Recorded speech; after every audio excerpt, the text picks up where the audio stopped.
Hello everyone, William here. I just had another great conversation with another guest. Would you like to come in and listen in on the conversation we had? By the way, feel free to share it with anyone you feel may find it of interest. Come on, let's go listen in now. Matthew Green, welcome to my studio. So happy to be here, Bill. I really appreciate it. Thank you for accepting my invitation and coming out, Matthew. I've been looking forward to this. As have I. Yeah, great. Yeah. So I wanted to ask you, first off, what prompted you to run? Well, you know, being local, having my business over on Ottawa Street, living on Holton Avenue, seeing the day in and day out of the community, really excited about the engagement that's happening at the neighborhood level. It was something that I wanted to be a part of. And then a year ago, we had a values conversation around an OLG downtown casino. It was something that I was very passionate about. I really dove into that process. And what I saw was an opportunity to have a fresh perspective around the council table.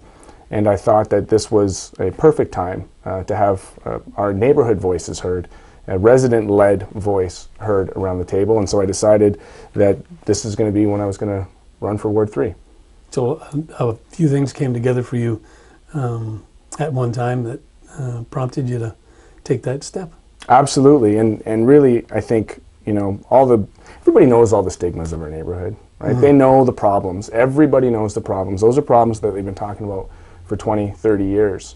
But what I think people miss with our neighborhood are all the amazing and incredible people that are here, all the great, you know, cultural events that are happening. And so in a lot of ways, I want to be a little bit of a cheerleader for our neighborhood. I want to bring a different conversation that's asset-based, that's around the positive features of our neighborhood. And I think that when we do that, we're going to create kind of a new understanding of what Ward 3 is. I mean, to tell you the truth, I don't even like the name Ward 3.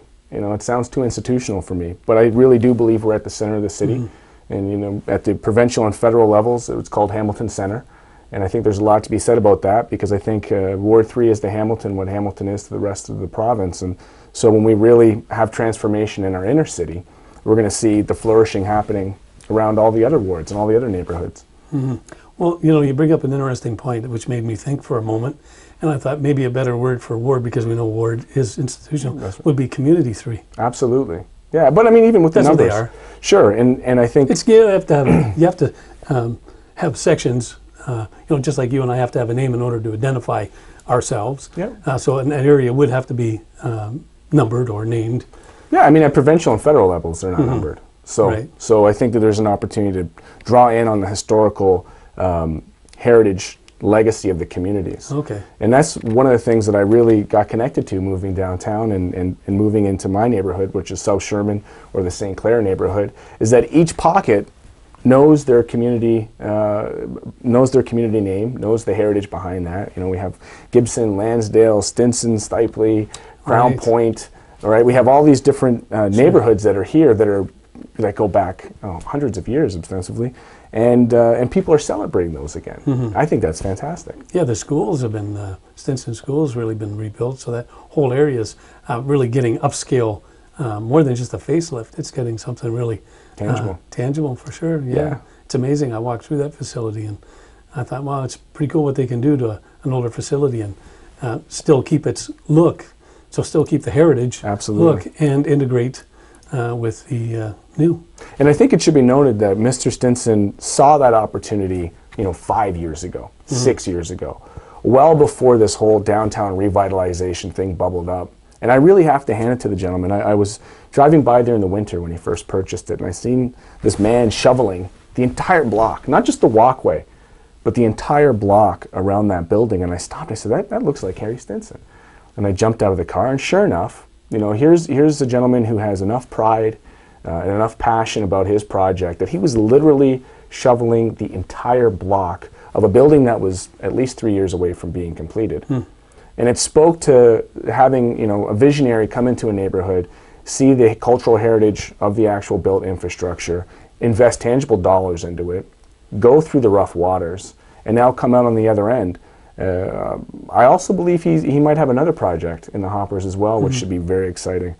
So I love seeing these visionaries attracted to our communities, seeking out the opportunities, and adding value to the neighborhoods. Mm-hmm. Well, speaking of value, someone who has done the due process that he's had to go through mm-hmm. and navigating through City Hall sometimes, which can be really cumbersome, he now has found the obstacles to go around. He knows the path.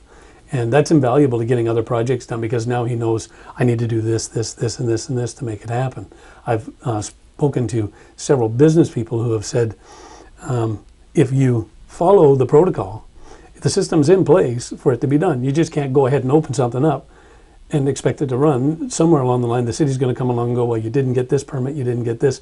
So if you follow the system and knowing the system, so you have people who have blazed the path, the trail to it, and have that information. So they are valuable to the community for like a BIA or whatever might happen. Having a person like that come on board and explain to people who are trying to do it to streamline and truncate that process for them. Having gone through a similar system on a much smaller scale with my business, I would agree with you partially. I don't know that it's streamlined. I think that it's actually at times very disjointed. What I would love to see out of the Small Business Enterprise Center, or this one-stop shop, where a small business owner could go in, be given a price, maybe it's $2,500, I don't know what the price would be. Here are the things that are included as a checklist. You pay this permit to start your business here, and these are all the things it includes. Because as you're doing your business plan, as you know, you can only account for what you know. But when I purchased my building, I had to get an adjustment on parking. And for me, it just didn't make sense that every time that building's sold, somebody has to get an adjustment on parking. It's never had parking, ever. And so I think it's a little bit disingenuous. I would much rather say that I'm paying a fee than some kind of planning of adjustment committee fee, right? So I would love to see a space where a small business owner would come in to City Hall, sit down and say, this is my business, here's the property, and just be giving a checklist right off the bat. Right now, as it stands, you can go in and not know what you don't know and do what you think is right, and then find out that you need another permit or something's been flagged and tripped, and now all of a sudden it's opened up, engineer assessments and all these other types of things, which I think are necessary, but ought to be up front. We talk about Hamilton being the best place to raise a child. Personally, the reason why I came to Ward 3, although I will be raising my family here, is because I also think it has the opportunity to be the best place to raise a small business. Provided that entrepreneurs like myself and like Adele and the folks here in the neighborhood could come in and actually purchase the properties where they're running their business. It really doesn't make sense in Hamilton's real estate market to pay somebody in rent what you could be paying in a mortgage, because that's where the value of the equity, or the sweat equity of your business lies. So you look at Barton Street, and you've seen it already on Ottawa Street. There are huge opportunities. Locke Street is a westward example, James Street. So we're seeing these developments happen in a very organic way. I'm not sure how much it's currently been supported by the city, at least on Ottawa Street, anecdotally speaking. I think there could be a lot more support for commercial retail corridors, and I would like to see that. I know that there's conversations happening, of which I'm a part of. So, imagine it being the best place to raise a small business. Yeah, very good. You spoke about neighborhood engagement project. What is the neighborhood engagement project? That's the whole platform that we're running on. And so the platform is the policy, and the policy is a platform. And that is really resident-led engagement to find out, what's topical in the neighborhoods. What are people saying at their street level that are important to them? Because oftentimes we'll get in planners, we'll get in social policy people who are not germane to the neighborhood, who talk theoretically about things that are happening, but don't really have a lived experience about the things that are happening in our communities.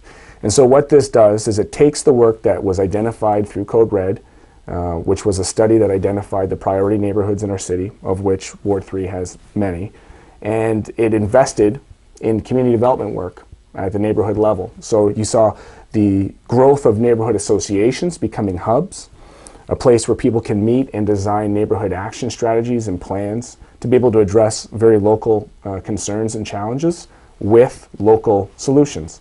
So I'm in South Sherman. We have a very vibrant neighborhood association, and our action plan is fulsome, and it will address things from street safety, crime, but also the social aspects and the assets, because it's an asset-based community. Out of that has come a community newspaper, and now there's 3 or 4 community newspapers, which is fantastic. It also involves barbecues. And so here we have this situation now where neighborhoods are going back to becoming neighborhoods. We used to have anchors that were typically faith-based, so churches would be doing a lot of this work, and we haven't, we've obviously seen the decline of that at the neighborhood level. And so replacing it is this structure where people who live in these neighborhoods can have direct access to government, to the process of government. And I think that will be the new, old way of doing local politics, is you will have to find consensus throughout the neighborhoods. You will have to gain insight and input and understanding from the lived experiences of people who are actually there. Otherwise, you're going to see coordinated and concerted efforts for people to become politically active, which is what we witnessed with the casino. We had 600 people, one of the biggest city hall meetings they've ever had in the history of Hamilton, we organized around in opposition to the downtown casino. I mean, that was an incredible experience to be a part of, and in many ways, I think, pivotal to the neighborhood engagement strategy, because it brought a whole new level of participation. We're seeing it out of Ward 1s and Ward 2 with participatory budgeting. It's a process where people are taking a look at the area, the ARC funding that comes out, the area rating funding that comes out.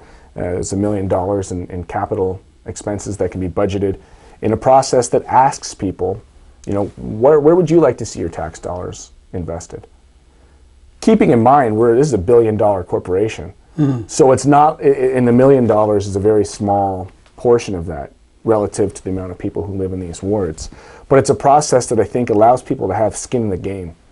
That if they've had a park neglected at the end of their street that doesn't have a park bench or doesn't have adequate safe play materials for the kids, then the neighborhood can rally around that and submit the potential to have that park be reinvested in. I think that's fantastic. Sure. Yeah. What is Empowerment Squared? Empowerment Squared is a youth-led nonprofit that I had the privilege of connecting with in the mid-2000s. And it started off with a very close and personal friend of mine, Leo Johnson, who was a refugee from Liberia, who was involved at that time volunteering with CISO, which was the Settlement and Integration Services Organization. So their mandate was to act as a group that would orientate new Canadians to Hamilton. They've since had their challenges and been disbanded. But from that, Leo was offering after-school programs, homework club. From the homework club grew to a soccer team. And from the soccer team, grew dramatic plays where youth would have the opportunity to self-express around things like AIDS and really huge topics, but do it in a creative way. And what it did is just provide and facilitate support for youth-led initiatives, the same way the neighborhood action strategies are, but just more or less geared towards the youth.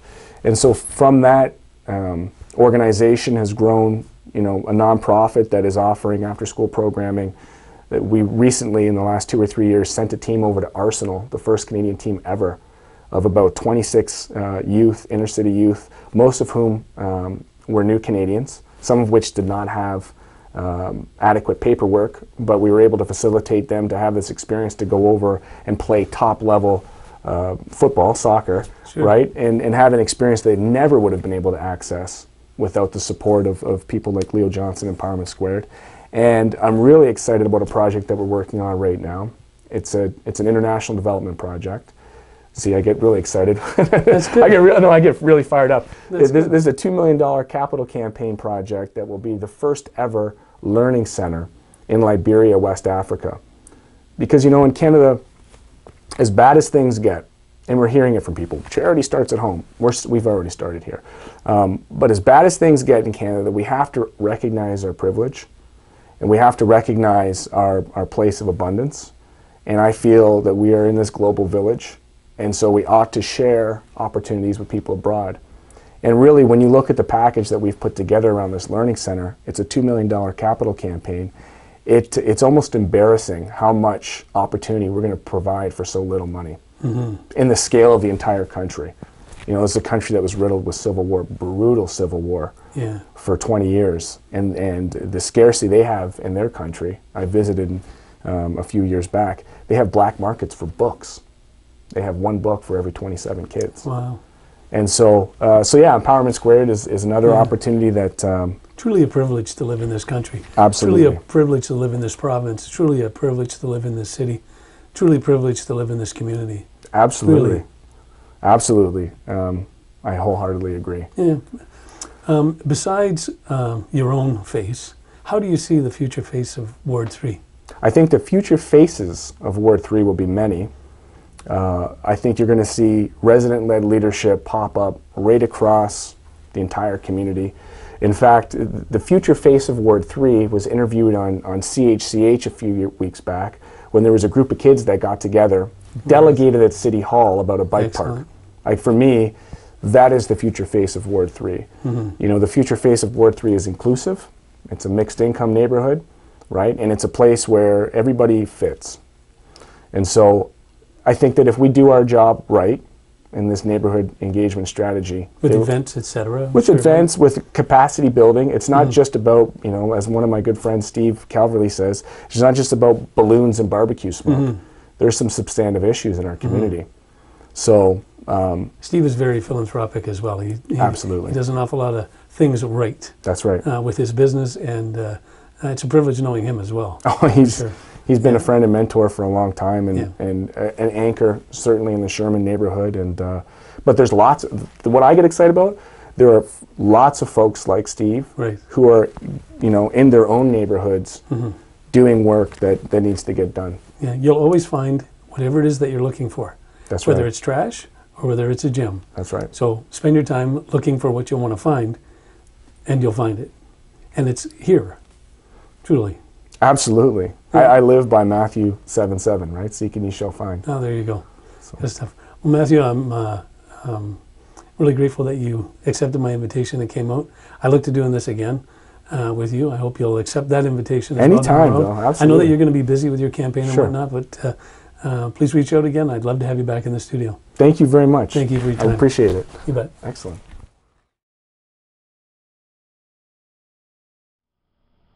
Join us. Catch the bug.